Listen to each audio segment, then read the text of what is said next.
So this is the Michigan definition of a traumatic brain injury for special education, and it was taken off the Michigan Alliance for Families website.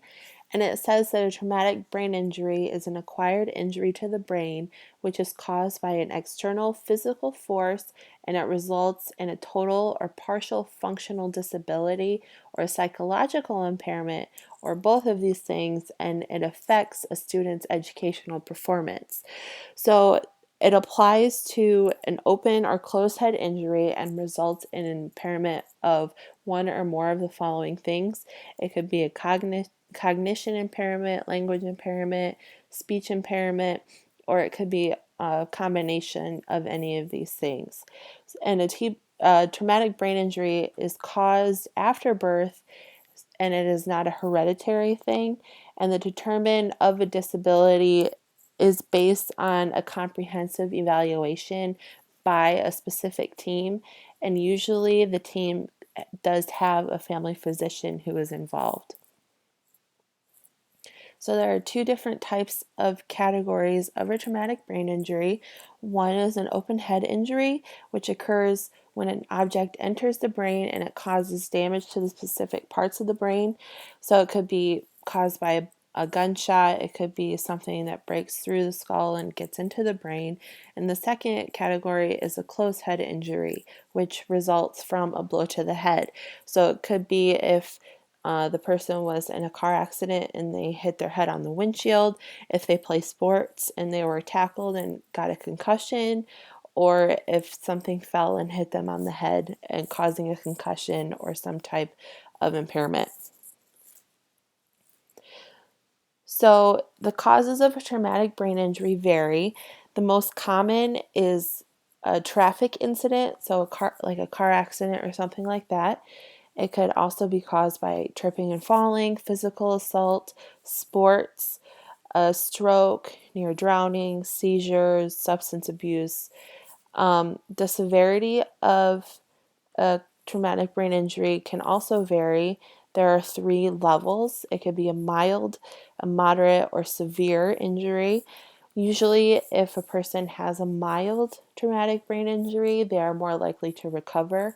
But if they have multiple mild traumatic brain injuries, it can take a toll on their neurological functions, and it could cause impairments as time goes on. Older adolescents between ages 15 and 19, adults who are 65 years or older, and males are more likely to have a traumatic brain injury. And 75% of all traumatic brain injuries involve a concussion or a similar form of any type of mild traumatic brain injury. And the things on the right-hand side are just some other statistics about a traumatic brain injury. So there are 5 characteristics listed under a traumatic brain injury. They include memory and cognition, social skills and emotional regulation, inattention, impulsivity, speech and language, and physical. And for memory, they are more likely to have a slower response time. They're more likely to have a slower react time. They have difficulty with problem solving. They struggle with grade level work. Under social skills, they have inappropriate social behaviors. They have a hard time regulating their emotions. They struggle to accurately interpret verbal and nonverbal cues. For impulsivity, they have a difficult time focusing attention. They have difficulty controlling their own impulses and feelings. If they have something under speech or language, they have speech deficits. They have difficulty speaking their own words or phrases.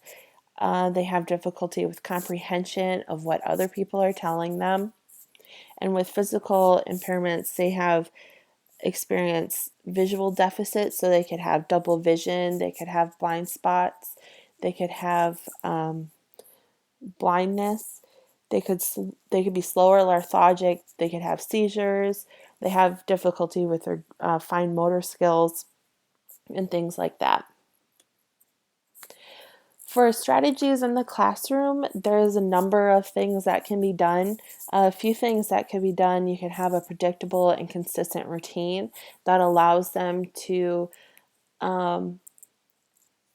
obtain what is going to be done every day so that they could possibly work on their memory so they can remember what's going to be happening next.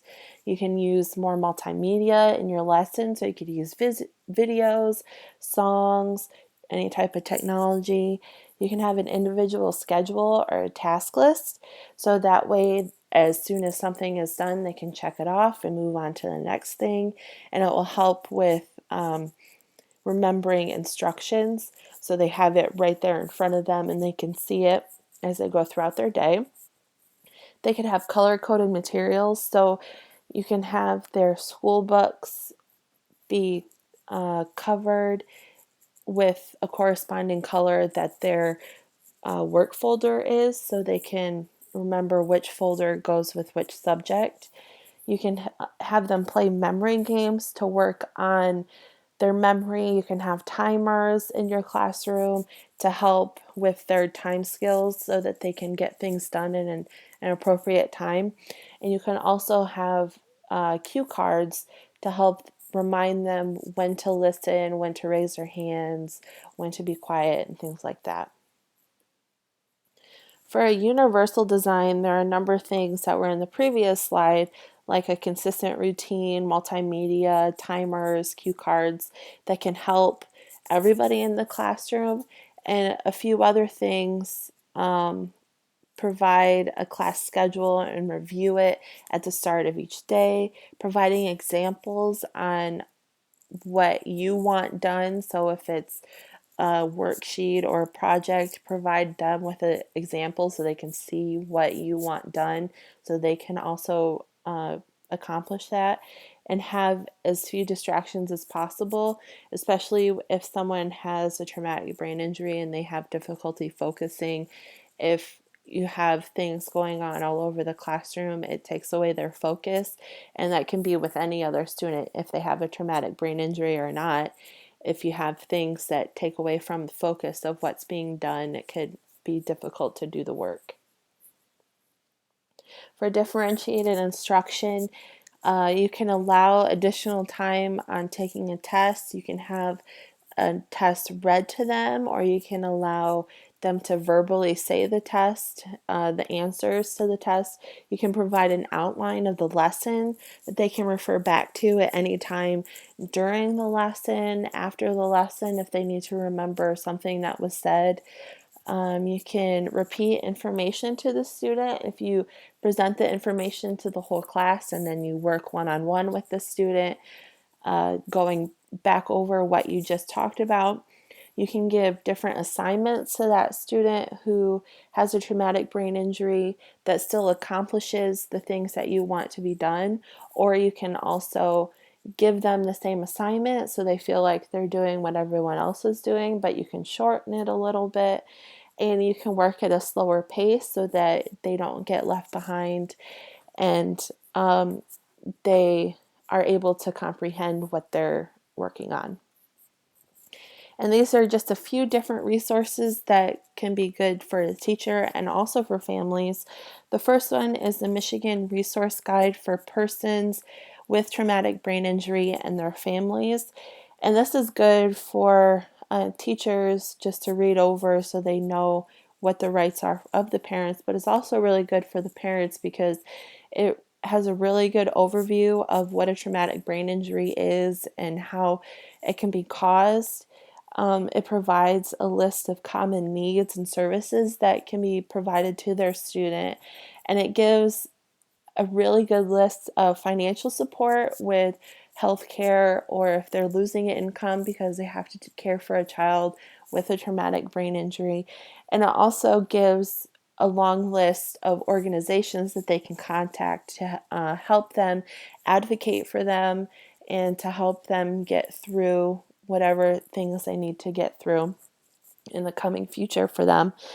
The second website is the Center for Parent Information and Resources, and it provides resources to parents to give them answers to questions that range from the behavior to the best practices to K through 12 accommodations for their child to policy, pretty much anything that they would have a question over with getting their child back into school, like the IEPs and what they need to know and things like that. It provides a really good list of ideas and things they should know going into the IEP meetings. And the last one is brainline.org, and it provides a lot of videos ranging from ideas that teachers could do to things for parents. And it has a number of articles for teachers to change things in their classroom to accommodate their students that have traumatic brain injuries and things like that. And it's just a really good resource for future teachers too to look into to see how they can accommodate their students with traumatic brain injury. And these are the sources that I've used, and I hope that going through this PowerPoint you were able to learn something about a traumatic brain injury. And even though they are students who may work at a slower pace, they do have the right to have the education, and I think that we can have a good a good standpoint if we know where they're coming from and how we can help them to reach their goals in the future.